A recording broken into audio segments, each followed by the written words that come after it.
Today we're going to take a look at the dramatic transformation of several tree varieties, how they look dormant during the long cold winters, and the amazing transition that takes place as we progress from winter to summer, and just how beautiful, lush, and green everything becomes. Behind us here we've got a northern Acclaim Honeylocust. We're going to take a closer look at some of the characteristics, why you would want to grow this tree. This is a younger one, but it's a nice tree with a compound leaf that I think you would really enjoy. Look at the habit on that. This is a medium to large tree that has a spreading habit with age, reaching 40 to 50 feet in height with a 30 to 35 foot spread. It's one of the hardiest thornless honeylocusts introduced by North Dakota State University.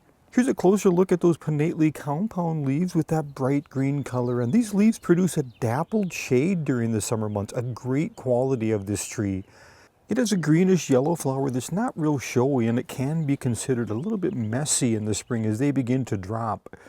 Pretty much all the Honeylocust varieties now sold in the nursery trade are going to be seedless and thornless, but occasionally I come across some older ones that have the seed pods that you see here, and I'm sure the thorns as well.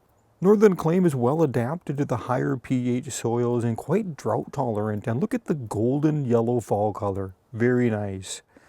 And just around the corner from this bonny blue Colorado spruce, we've got a winter look at a tree that really has started to push out some growth. We're next to a northern Empress Japanese elm, and we don't get very many trees in our area, northern Great Plains, that get the red fall color. Mostly yellows around here, but this tree has a plum reddish fall color.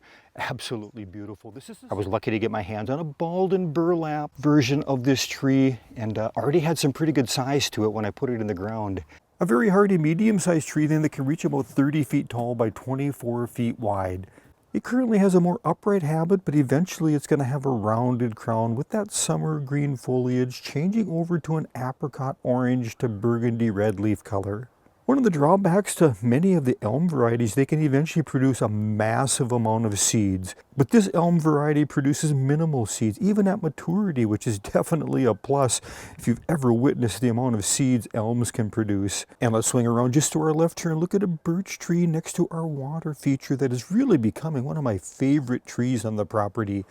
Look at this beautiful purple leaf clump birch behind us here. And the reason this is a clump birch is once upon a time it did die back completely, and I cut it off to the ground and it came back with all these different stems. So we're going to continue to train those lower branches up to expose that ornamental trunkage. And the birch, depending on the variety, they can get different coloration in those trunks, and after they get a little bit bigger than 1 1/4, that seems to be the threshold of when they start changing color.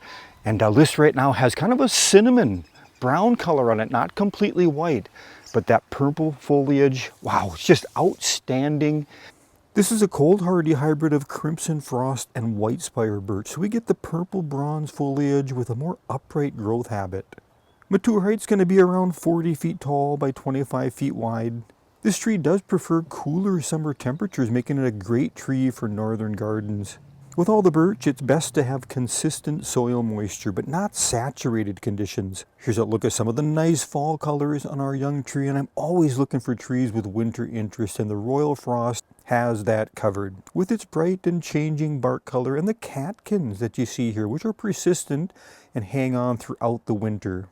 Let's head back to the far corner of the property and look at one of the slowest growing trees we've planted.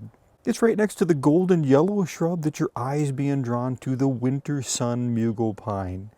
Winter sun's a conifer that's green during the summer but picks up a golden yellow winter color. I love this conifer. I'll put a link in the description if you want to take a closer look at this and a few other yellow conifers that I highlighted.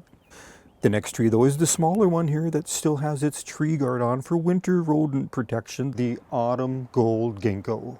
Here. Now this has been here quite a while, over a decade, and it hardly grows, only about 2 to 3 inches a year. And the ginkgo is considered one of the older living organisms on our planet. Yeah, they've found fossils of these leaves dating back, thousands of years. So the ginkgo, it's considered a pollution tolerant tree in some cities. It's used widely on their boulevards.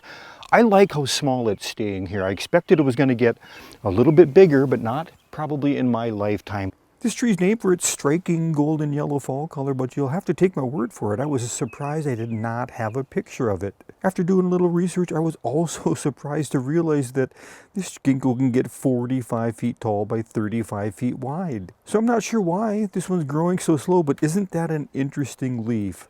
One of a kind for sure. This is a bed, by the way, that I've been planting quite a few different native strain perennials that I'm allowing to naturalize in this area. This bed is on my list of videos I'd like to get out to you this summer, going back to the planting and showing you how some of the varieties are doing. Hit that subscription if you'd like to get a heads up when that video comes out. And just to our left, our next tree that doesn't look like much right now, but boy do I look forward to these blooms every spring. Wow. Yeah, look at the bloom that we're starting to see on this Snowdance Japanese tree lilac. Just absolutely beautiful. A recent commenter on my YouTube channel, he made notes that he said this is just far superior to the ivory silk, and I got to agree with him. Snowdance tends to flower at an earlier age than the species, without a doubt has a flurry of blooms that are also fragrant. The Snowdance also has little to no seeds, if that's something that's important to you. The tree has a rounded form reaching around 20 feet by 20 feet and hardy to zone 3. Let's move in for a closer look at some of those leaves and flowers, and even as the flowers are finishing up, I still really like how this new combination of colors looks together. And let's move along to our next tree. So many that I could talk to you about in this bed, but I'm going to stay on topic. I'll add another video link in the description if you want to take a closer look at what we've got growing here. I love this next tree mostly for its showy attributes in the fall, the Showy Mountain Ash. Beautiful white flowers in the spring. You can see here the berries are just starting to form, and that's one of the main reasons to plant this tree, due to that showy red fruit starting to color up here in August, and then by the time October rolls around, you can enjoy the nice combination of leaf colors along with that bright red fruit. Very nice. This is also a great tree to plant if you like to draw in the birds, as they're going to be attracted to all those fruit clusters. I really like the leaves on this tree as well. Another compound leaf with that soft green color. Showy's hardy to zone 2 and gets a mature height of around 25 to 30 feet tall by 15 to 20 feet wide. That the mountain ash group is susceptible to fire blight, a bacteria that attaches itself to the body parts of insects. So if you do any kind of pruning during the growing season, insects will be attracted to that. They can carry the fire blight, and that bacteria, that fire blight can kill a lot of different varieties of trees. Off in the distance, next to one of our favorite art pieces we have on our landscape, is a medium-sized tree that I really like.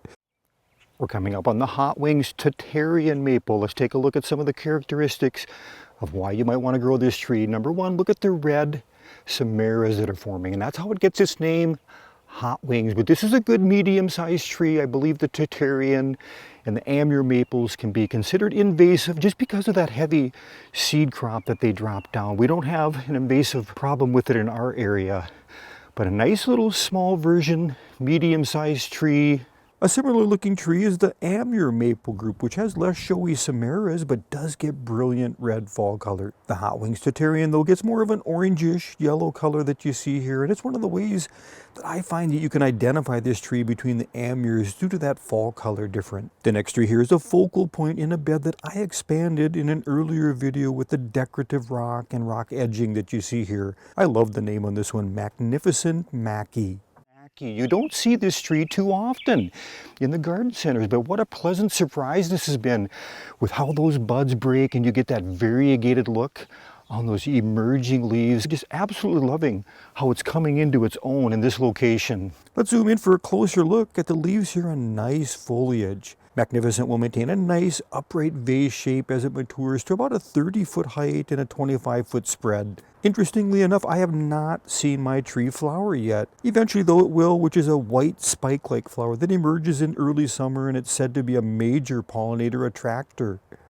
And let's take a look at one more before I let you go. It's currently in shrub form, but I'm hoping to eventually train this into a small tree. Look at that foliage. Yeah, this is something. It's got a really interesting, almost dissected foliage, a little bit of pink on the petioles in there. But what a unique little tree. We're hoping to get this eventually where it'll become kind of a dwarf tree that we can expose that lower trunkage. But for now, I love it just how it is with the lighter green leaf, and it has some similarities to the Japanese maples. The mature height on this birch is going to be around 5 feet tall and wide. perfect if I decide to train this into a smaller, unique tree in the future. The leaf color in the fall changes into a beautiful golden yellow. That's all I've got for now on the transition of trees from winter into summer. Thanks for stopping by. I appreciate it. We'll see you again soon, next video.